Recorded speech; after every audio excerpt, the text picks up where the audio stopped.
Out of the 4 garden meditations, we have covered the first 2 things, namely Buddha-Nussati, recollection of the Buddha's quality, and Metta Bhavana, cultivation or practice of loving kindness. So we need to cover Asubha Bhavana and Maranussati, meditation on repulsiveness and recollection of death.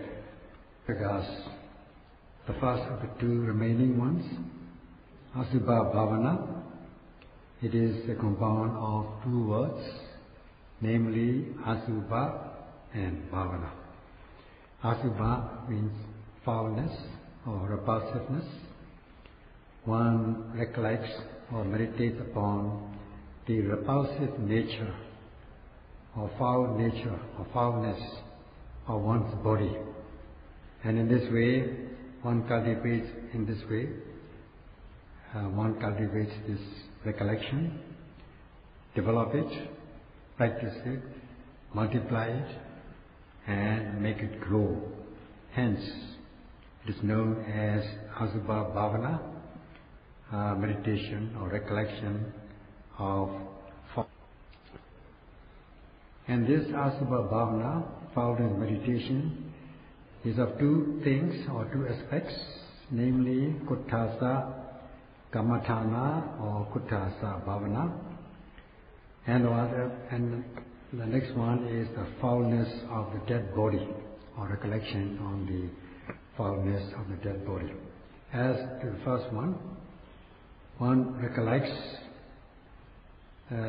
foulness in respect of the parts of the body, namely hair of the head, hair of the body, nail, teeth, and skin, and so on, as foul or repulsive or unpleasant. And recollection of this is known as Kuttasa. Body is divided into 32 parts, and if all are taken together, if we recollect each of these 32 parts, then it's going to take a lot of time. Hence, we just practice recollection of these 5 parts, which are more obvious, namely hair of the head, hair of the body, nail, teeth, and skin. Now, the hair of the head also is very obvious, can be easily seen. So too is the hair of the body and the teeth, nails, skin. All of these 5 things are very obvious. When these 5 things are combined together, they may seem beautiful, pleasant, but if you keep them separate one by one, then you will find it undesirable and foul. Like when you have a good vehicle, it may be beautiful in appearance when you look at it as a whole. But when you take the parts out of these vehicles, then nothing will be desirable. When you combine these things in combination, things are desirable and beautiful, but when they are taken out one by one in separate parts, then they will not be seen as beautiful. For instance, the hair of the head, although we try to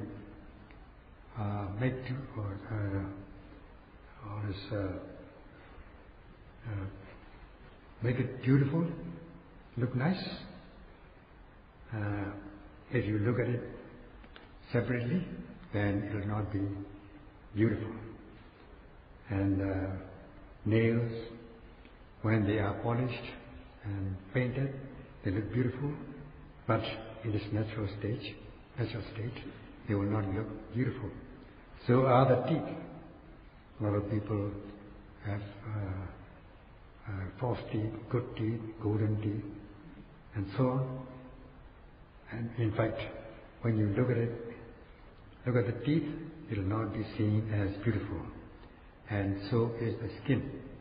You may be making it beautiful, but when you look at it carefully, in its nature, it will not be seen as beautiful.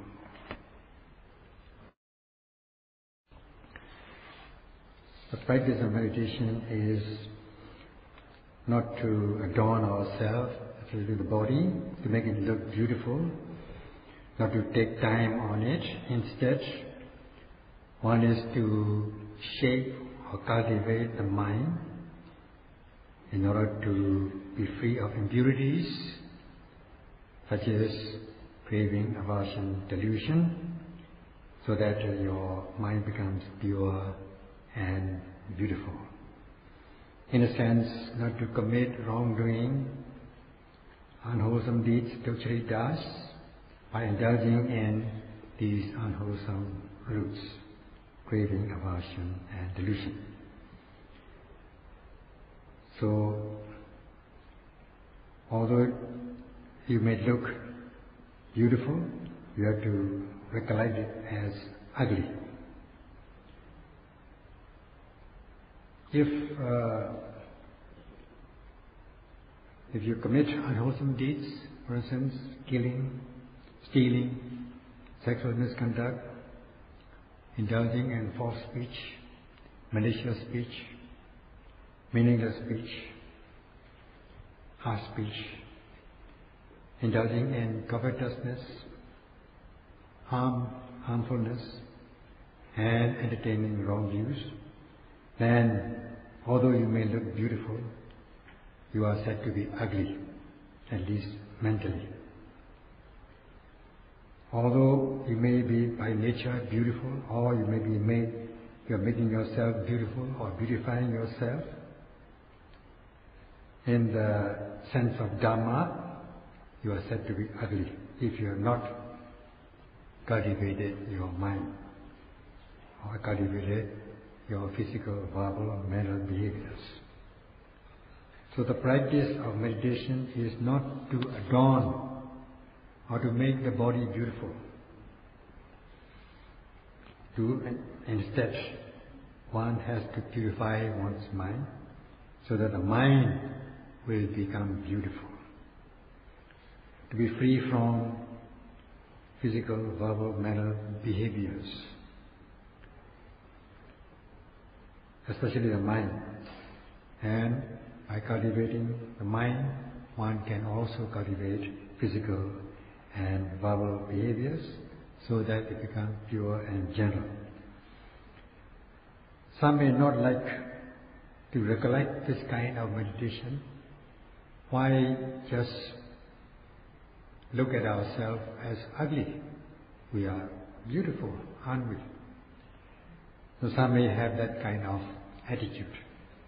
However, one is not to be satisfied with the physical beauty. One should be able to cultivate, make the mind beautiful, especially purify physical, verbal, mental behaviors, so that they become cultivated and lovable. So the practice of meditation is to give priority to this kind of thing and to recollect the ugliness or foulness of the physical aspects, so that you will not be attached to your body. By dissecting the parts of the body, beginning with the 5 parts, namely the hair of the head, the hair of the body, nail, teeth and skin separately, and recollect them or meditate on them as being ugly and undesirable, so that you'll be free of attachment to your body. And from this, you will not feel attached to other bodies. Such will be the immediate benefit of the practice of this meditation. This practice of Asubha Bhavana, recollection of formless, suits the Buddha's teachings very much, especially for those who have gone into homeless life, leaving home to homeless life. They should practice one of these Asubha Bhavanas. Otherwise, they may be indulging, if they leave their mind uncontrolled, they may be indulging in sensual pleasures, because there are many attractive objects in the surrounding. So if one is not practicing any one of these Asubha Bhavana, constituents of Asubha Bhavana, if one is not mindful, then one is encountering all the time any or many attractive objects in the surrounding.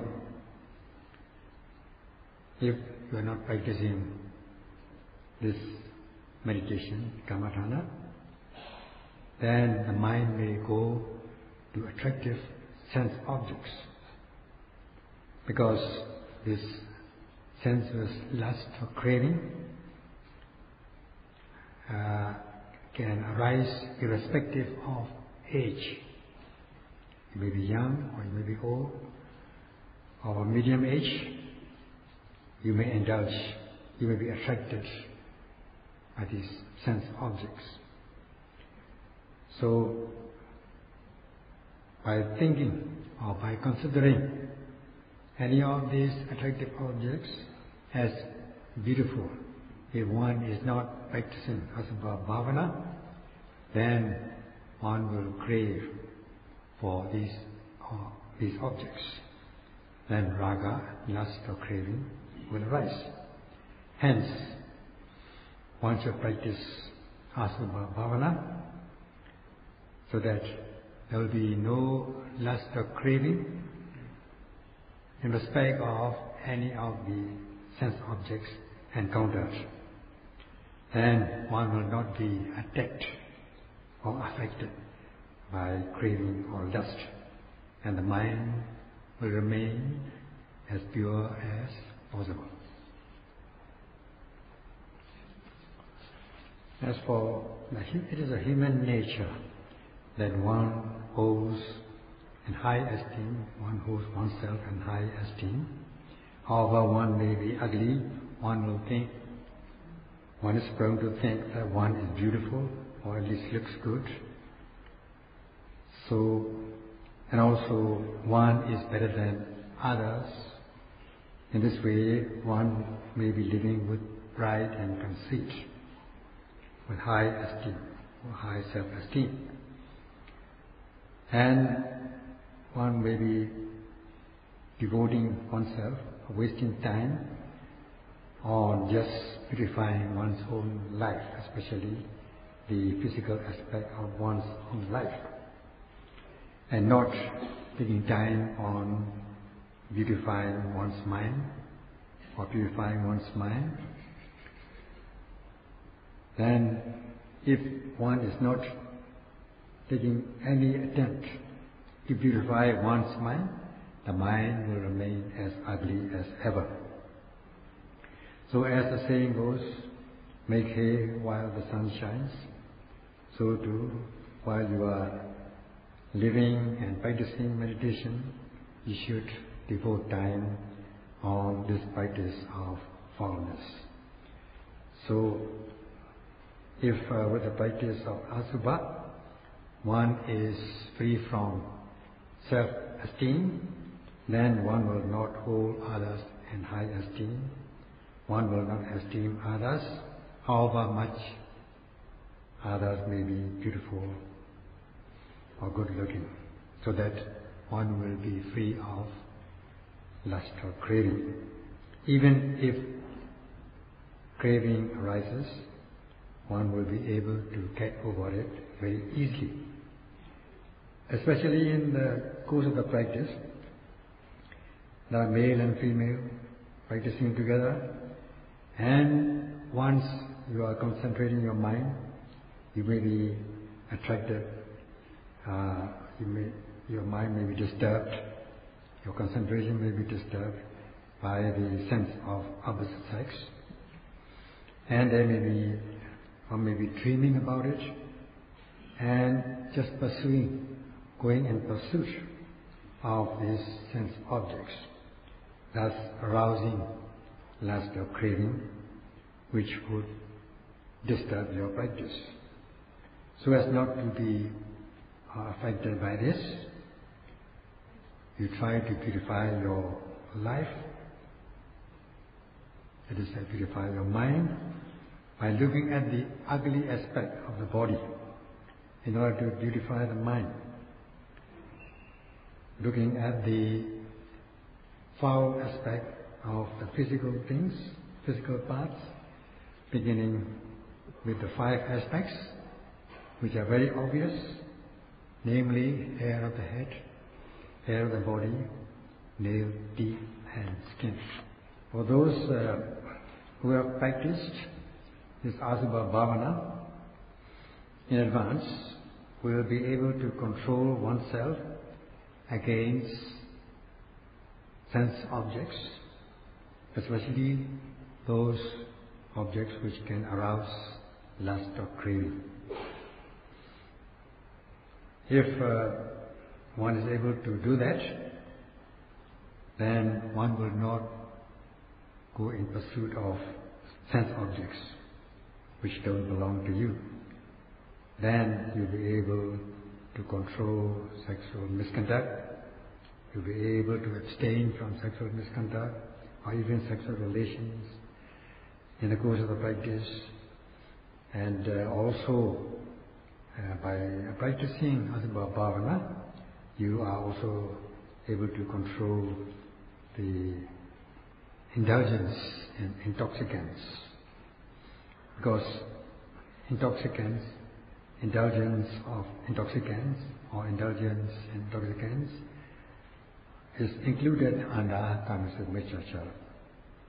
So, with the practice of Asubha Bhavana, you'll be able to practice the restraint of indulgence in intoxicants, so that automatically you are preventing or you are protecting yourself from infection by the modern sexual diseases such as AIDS. Hence, with the practice of Asubha Bhavana, you can prevent yourself or protect yourself from these modern sexual diseases.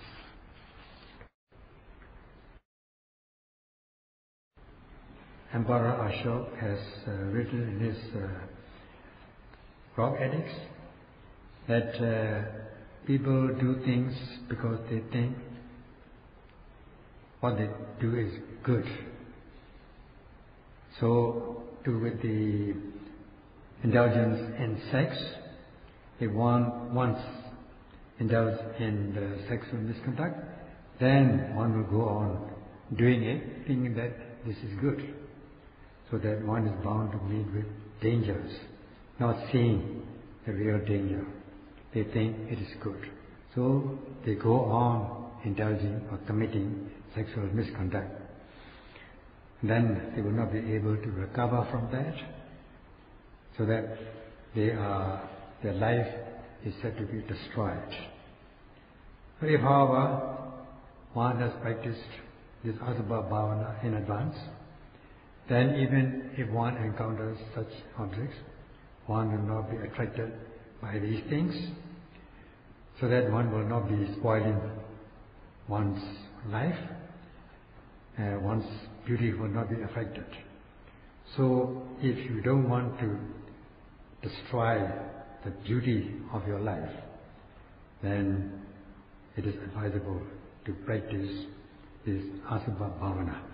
It is going to be beneficial. So when one's encountering the sense objects, it is necessary to be able to control one's mind against craving or aversion, craving or raga, lust. The best way is to practice the restraint of the faculties, such as the faculty of eye, ear and so on. All the 6 sense organs are to be controlled with the practice of the restraint of these organs, so that one will not be aroused by sensual lust. One is said to be blocking the influence of this lust or craving. Now the yogis are practicing Satipatthana Bhavana, noting every seeing, hearing, tasting, touching and so on. Such are the practice of the restraint of faculties, which is the best method of controlling one's raga, lust or craving. And in this connection, there was an incident in old days. At one time, one king approached an arahant, a young arahant, asked these questions. You monks are quite young yet, and strong and healthy, and how can you control yourself against all these sense objects which are surrounding you? Because the world is full of sense objects. How can you control yourself?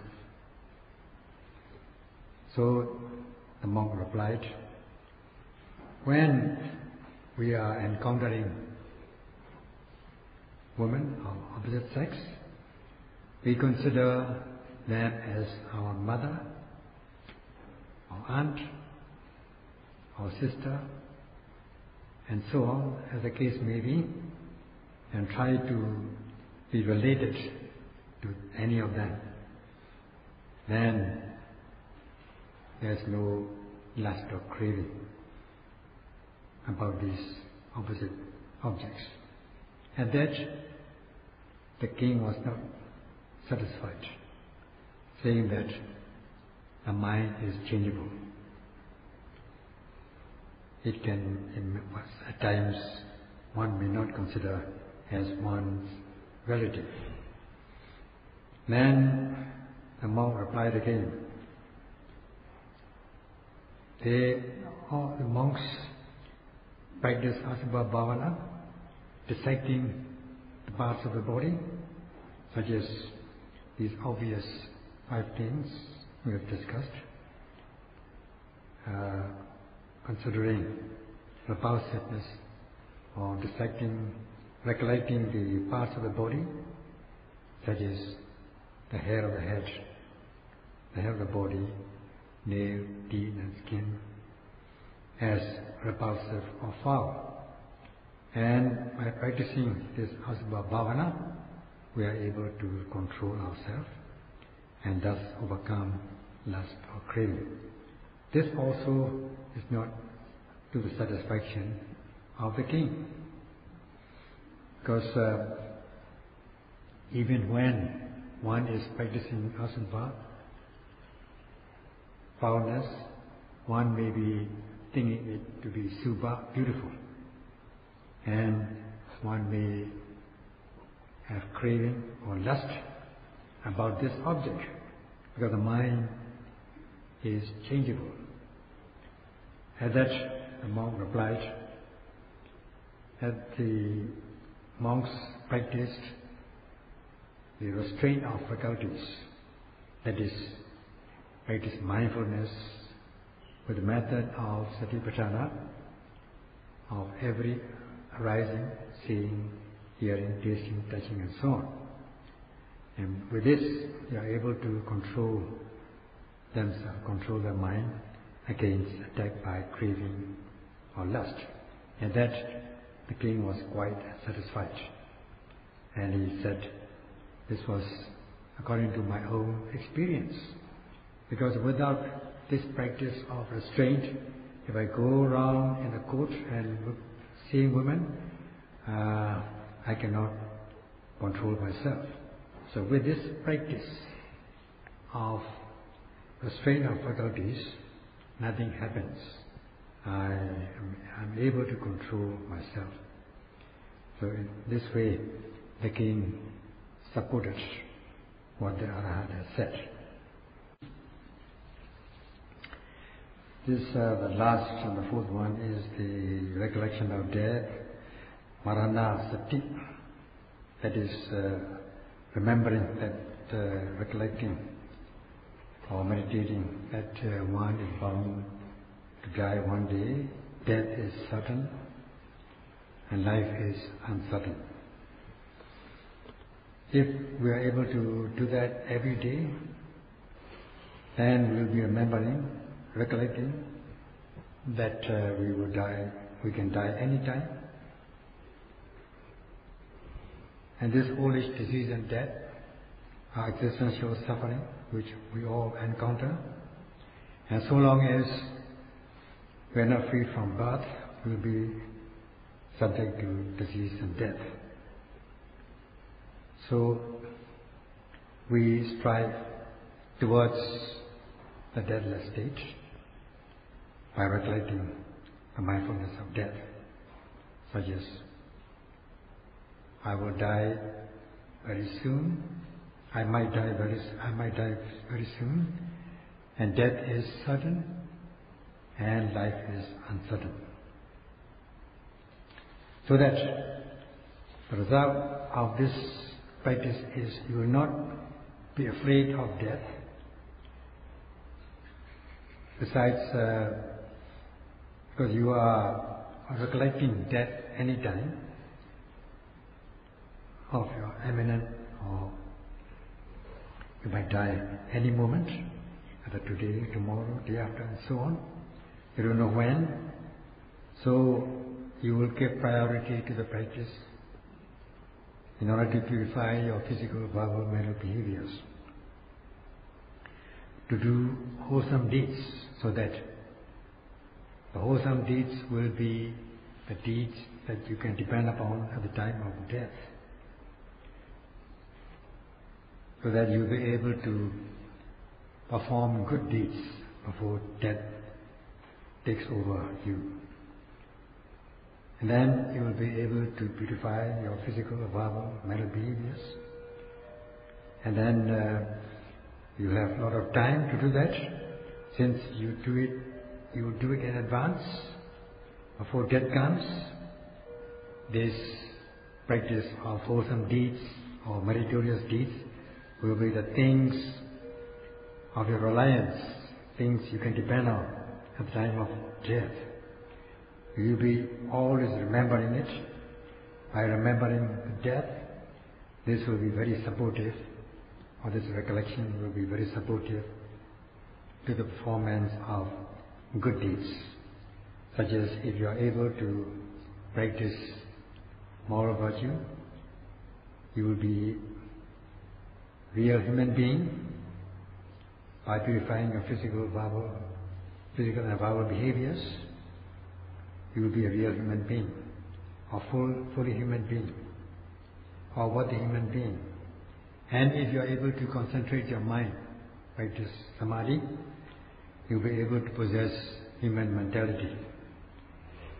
And continuing practice, if you are able to cultivate insight knowledge, progressing along the path towards the maturity of the practice, realizing the ultimate peace with the attainment of path and fruition of the noble ones, at least the fast path of a mundane consciousness, you become above average human being. So then you are said to be worthy of living as human being in this period of Buddha's dispensation. Such would be a great benefit. So the practice of this recollection of death is recommended, knowing that death they arrive anytime. So if you do that, you will be, if you have to live on future existences unavoidably, you will be reborn in good existences. So by practicing the Satipatthana Bhavana, at least realize the first path consciousness, your life is said to be assured. And before death takes over you, you should be able to practice Satipatthana Bhavana, at least to be able to realize this stage. As such, this recollection of death is one of the guardian meditations which guards you and supports you in the practice. Hence the name Araka Bhavana, guardian meditation.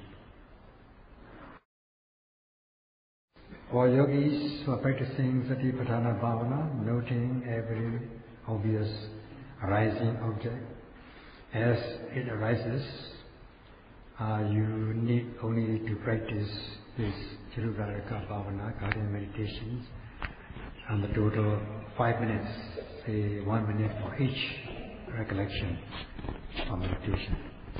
As for Maranussati, recollection of the Buddha's quality, you can choose any quality which suits you most. And Metta Bhavana too, you can recollect loving kindness, you can practice, cultivate loving kindness. And then as regards Asubha Bhavana, you can dissect the parts of the body in the way we have just discussed, and practice mindfulness of death. And so long, and you do that for 4 or 5 minutes in all. And as for the rest of the time, you just practice the way of mindfulness by guarding your mind with vigilant mindfulness of every arising, by noting every arising object with energetic aim. That's all.